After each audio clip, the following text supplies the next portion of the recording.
Salam alaikum. Alors aujourd'hui, je vais commencer un nouveau sujet parce que on a beaucoup de vidéos en lien avec le récentisme qui apparaissent.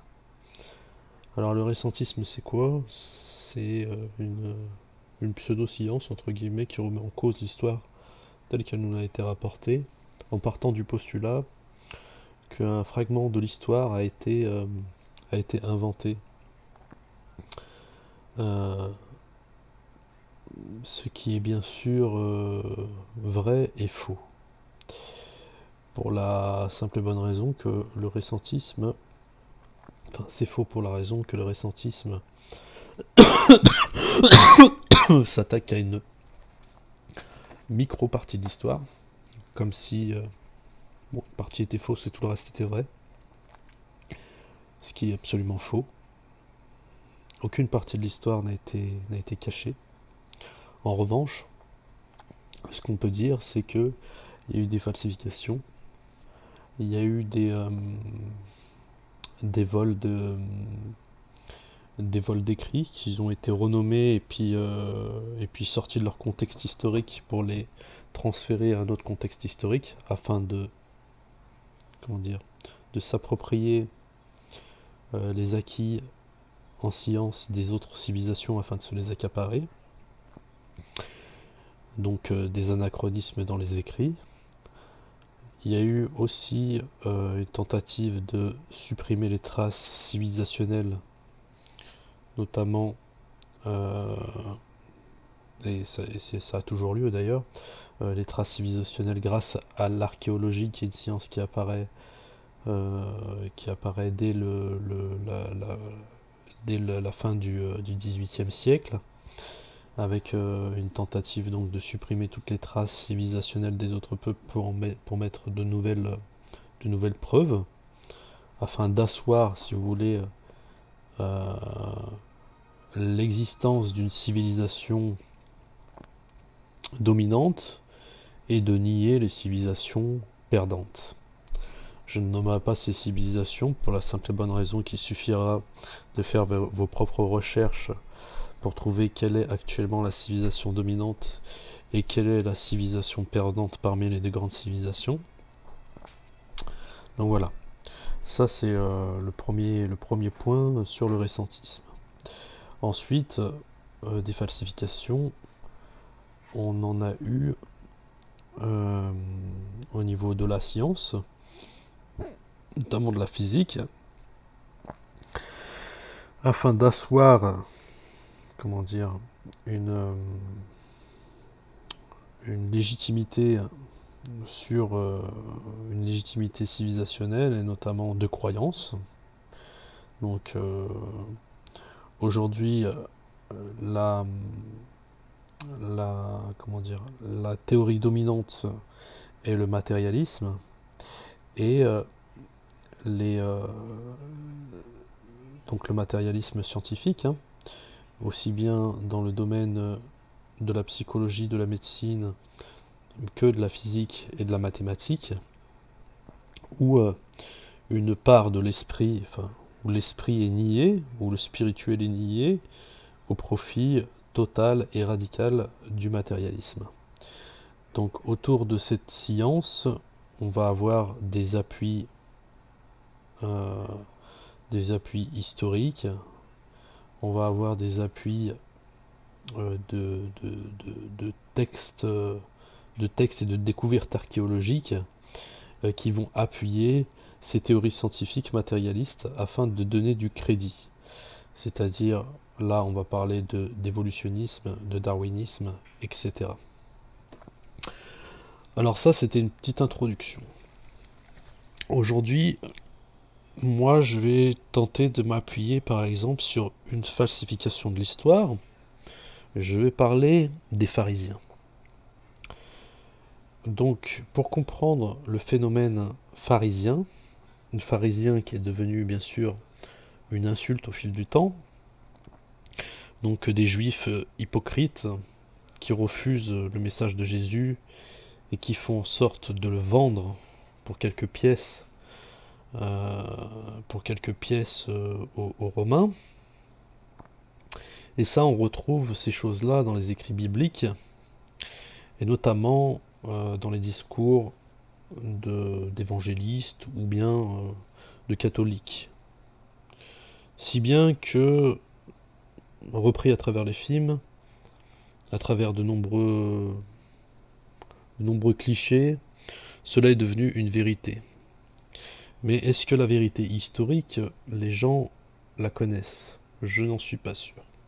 Ainsi, je vais faire un petit résumé, bien simple, enfin, un petit résumé tout simplement, qui sera pour vous une base de recherche si vous voulez pousser les recherches. Il faut savoir tout d'abord que le judaïsme ne s'est pas toujours appelé judaïsme. Il y a eu un point dans l'histoire où ceux qui suivaient la loi de Moïse, donc la Torah, se sont judaïsés. Alors pourquoi on dit judaïsme et pourquoi ce terme? Cela vient tout simplement de Judas Maccabée. Judas Maccabée, donc qui avait des frères et qui combattait au vu de reprendre Jérusalem. Il combattait contre plusieurs empires barbares au niveau du territoire de la Palestine là-bas, et qui était en même temps un territoire qui était demandé par les Romains. Et donc il y avait c'était une période de friction, on se battait pour la terre de Jérusalem. Judas Maccabée fit un pacte avec Rome de non-agression, et c'est ce qu'on appelle le pacte judéo-romain, et qui est le pacte le plus ancien qui existe au niveau des écrits. Je vous laisserai consulter c'est quoi le pacte judéo-romain, pour comprendre l'alliance éternelle qui lie le peuple juif au peuple romain. C'est un pacte de non-agression et de soutien mutuel en cas de conflit, et une promesse entre ces deux peuples. Suite à ce contrat qu'a signé Judas Maccabée, il s'est passé que Rome a permis aux Maccabées d'exercer leur autorité sur Jérusalem, ce que cherchait Judas Maccabée. Cependant, il s'est passé un phénomène tout à fait nouveau qui est l'apparition de la première, de la première sécularisation. C'est-à-dire que le pouvoir temporel a été revendiqué par Rome immédiatement. Le pouvoir spirituel a été confié donc aux Maccabées. À partir de ce moment-là, si vous voulez, c'est là qu'on appelle, qu'on voit l'apparition du peuple juif, qui donc s'est séparé des lois de la Torah pour se soumettre aux lois romaines, et en prenant un spiritualisme vide de toute application de la loi. À partir de ce moment-là, les espèces de califes qui ont succédé donc à Judas Maccabée n'ont fait que se romaniser de plus en plus, jusqu'à devenir complètement détachés de la Torah. C'est à ce même moment qu'on commence à avoir la rédaction du Talmud, qui est une nouvelle loi basée sur le national. C'est-à-dire que la Oumma de Moïse disparaît au profit de la Oumma de Jérusalem. La loi de la Torah est délaissée pour la remplacer par la loi du Talmud, qui est une loi nationale.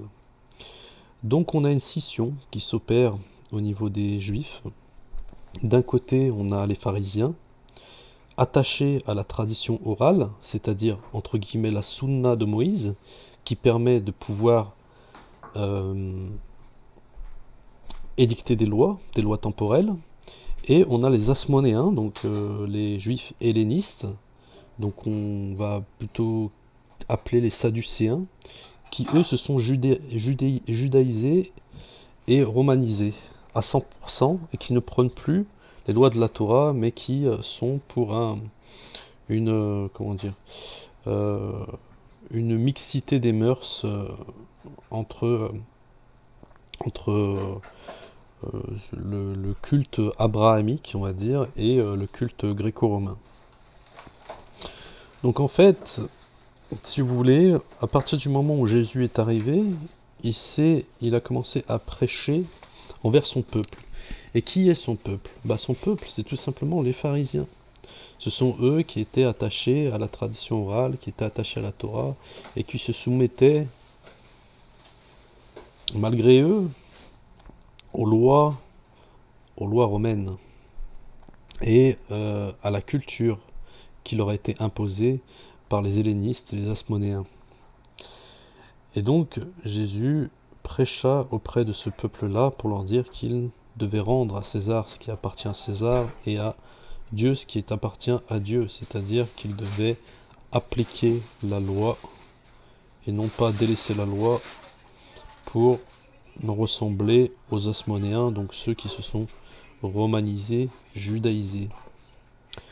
Donc ensuite, on sait très bien ce qui s'est passé. Au niveau musulman, du moins, il y a eu une tentative d'assassinat. Cette tentative d'assassinat, ce sont les Romains qui l'ont orchestrée avec non pas les pharisiens, mais les Asmonéens qui étaient pro-romains.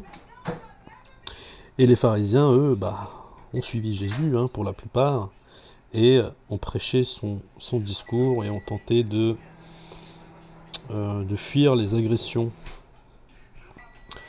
Donc, suite à ça, historiquement, il y a eu une scission qui s'est faite au niveau au niveau dogmatique, où on a les pharisiens qui se sont totalement rebellés contre les Asmonéens et contre le pouvoir romain, et ce qui aboutit à la révolte judéo-romaine et à la destruction du deuxième temple. Parce que, si vous voulez, ceux qui se sont rebellés, les pharisiens, ont été battus. Les derniers, donc pharisiens, ont été convertis en tant qu'asmonéens hellénistes. Les autres sont morts et une partie ont fui. D'autres ont été déportés, etc., etc. Et donc Rome, pour humilier, ces quelques croyants qui subsistaient, a fait détruire donc le deuxième temple. Et donc à ce moment-là, il y a eu une accélération de la suppression de la tradition orale, donc au profit du Talmud.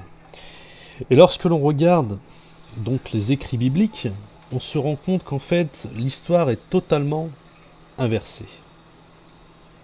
Totalement inversée. Pourquoi? Et parce que dans les écrits bibliques, et si vous demandez à n'importe quel chrétien catholique, il vous dira que c'est les pharisiens qui étaient les méchants dans l'histoire, parce qu'ils étaient durs, qu'ils ne voulaient pas se séparer de leur tradition, etc., et qu'ils se sont rebellés contre le message de Jésus, qui prônait une ouverture à tous les peuples, et une ouverture universelle. En réalité, ça c'est la vision qui est pro-romaine, c'est la vision asmonéenne et helléniste, qui, comme tout vainqueur de l'histoire, écrit l'histoire, et donc fait passer les pharisiens, qu'ils ont bien châtiés, pour les méchants et pour les assassins du Christ, alors qu'en réalité, c'était les apôtres du Christ étaient à la base des pharisiens. Et donc ce sont eux qui ont prêché les évangiles en secret jusqu'à qu'ils soient complètement éliminés suite à la destruction du deuxième temple et déportés dans les arènes, etc., etc. Et si vous voulez avoir des témoignages de cette époque, il y a foule dans les écrits historiques. Il suffit simplement de se renseigner sur l'époque en question, c'est-à-dire l'époque des années 50 aux années 150, où il y a eu la grande persécution des pharisiens. Donc voilà, ça c'était juste un petit exemple de comment l'histoire peut être manipulée au profit d'une vision, au profit d'une doctrine qui va faire l'apologie d'un camp et qui va nier une civilisation ici les pharisiens, donc une civilisation extrêmement conservatrice de la loi, qui détenait aussi beaucoup d'écrits, et qui a été mis au relais de traître, qui a été mis dans le casier du traître à abattre, et on a nié son influence à travers le peuple des croyants de Moïse, hein, et on a nié leur attachement donc au prophète de Jésus.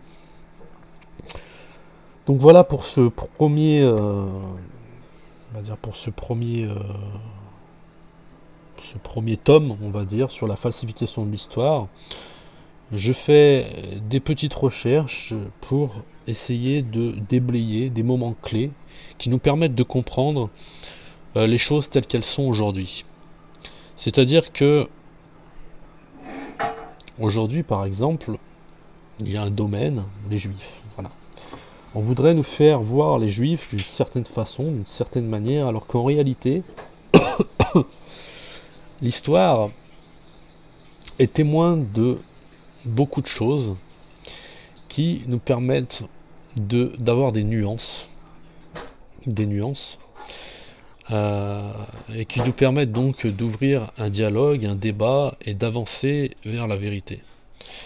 Aujourd'hui, on nous braque envers les Juifs. En tant que musulman, je sais de quoi je parle. On nous braque envers les Juifs et pharisiens, et ci et ça. On leur donne plein de noms, plein de trucs. Mais il est dans notre intérêt de dialoguer avec ces peuples pour chercher la vérité, pour chercher, pour y voir plus clair dans le jeu du pouvoir mondial. Aujourd'hui, on a certains discours qui veulent nous faire croire que voilà, les Juifs contrôlent la totalité de la planète, etc., franc-maçonnerie, etc., etc.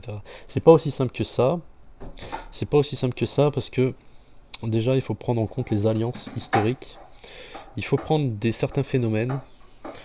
Il faut prendre certains peuples juifs aussi qui sont en repli, qui sont en rébellion contre certains autres peuples aussi juifs qui font jouer leur réseau.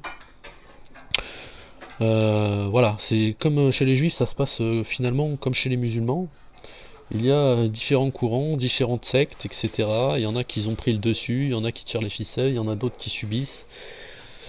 Il y en a qui se font traiter de tous les noms, etc., etc. Donc ça, il faut faire attention, il ne faut pas mettre tout le monde dans le même panier, il ne faut pas avoir une vision binaire des peuples, il faut prendre en considération chaque peuple, afin d'y voir plus clair, et surtout lire l'histoire et mettre l'histoire en confrontation avec les textes religieux.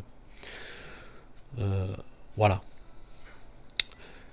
J'ai fini pour ce numéro qui parle, sur cette première vidéo qui parle des pharisiens. J'espère vous faire un autre sujet plus tard quand j'aurai eu certaines idées. Salam alaikum wa rahmatullahi wa barakatuh.